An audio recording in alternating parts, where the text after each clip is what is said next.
Now, in the last chapter, we had talked about the different types of SQL statements. Now, in this particular chapter, we're going to go ahead and execute commands against our SQL database. So I'm going to go ahead and actually create 3 tables over here. So first, I'm going to go ahead and create a table known as customer. So over here, the command I'm going to use is the create table command. Over here, I'm giving the name of the table that I want to create. So that's customer. Then I'm going ahead and saying what are the different columns that are going to be part of my table. So I'm going to be defining a customer ID column. So this is going to be the type of the column itself. So what is the data I'm going to store in this column? So since I want to go ahead and store a string based data in this particular column for this particular table, I can go ahead and use the underlying data type. Now over here, I'm mentioning an additional property for this column. So over here, I'm saying that there should always be a value for this column when a row is inserted into this table. It should not have any null values when it comes to the data for this particular column. Then similarly, I'm saying that please ensure to have a column of a customer name. So a very simple representation of a customer when it comes to the table in a database. Then I'm saying that for this particular table, make the customer ID has a primary key.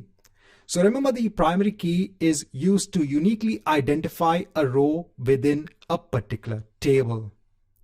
Now, similarly, I'm going ahead and creating another table that's known as course. So over here, I have the course ID, again, same, and then I have the course name, another column, and then I'm having another column has the price. Over here, I'm giving a different data type, and I'm saying the primary key is the course ID. So firstly, let's go ahead with these 2 tables and we'll go through the next table in the next chapter.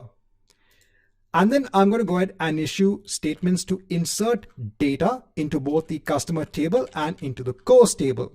So over here, I'm using the insert into statement to insert data into the customer table. Over here, I'm mentioning what are the column names for which I'm going to enter the data. And then in the values, I'm going ahead and entering the customer ID and what is the customer name. And I'm doing the similar process for the course table as well. So let's go ahead and execute these statements. So I'll go ahead and copy these statements. I'll go on to SQL Server Management Studio. I'll go on to my Azure SQL Database. Now for my database, I am going to go ahead, right click, and in the context menu, I'm going to go ahead and hit on a new query.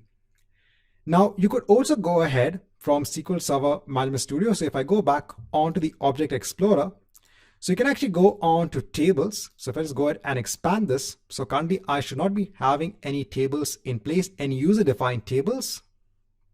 So here you can see that we don't have any tables in place. Now you can right click and you can go ahead and create a new table from here itself.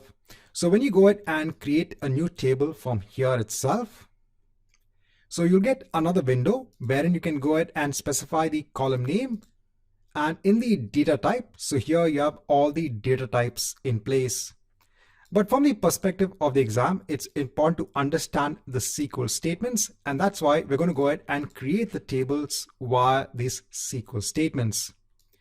Now I'm going to go ahead and create both of these tables. I'm going to go ahead and hit the execute button in SQL Server Management Studio. So we are saying the commands have completed successfully. So if you go back onto the Object Explorer and if you go ahead and hit on the refresh button over here, so we should be able to see the newly created tables in our demo DB database. So over here, you can see you have the new tables in place. So DBO is basically the schema that is appended onto the table names. So now that we have the tables in place, let's go on to inserting the data into the tables. So into the customer table. So I can go on to the same window. Let me go ahead and replace all of this. So first is inserting into the customer table. And next, let me go ahead and insert into the course table as well. And let me go ahead and execute all of this. So it's saying one row has been affected. Now, if you want to go ahead and look at the data in these tables, you can go ahead and use the select statement. So select star from customer. I'll go ahead and hit on execute. So you can see the data about the customer table.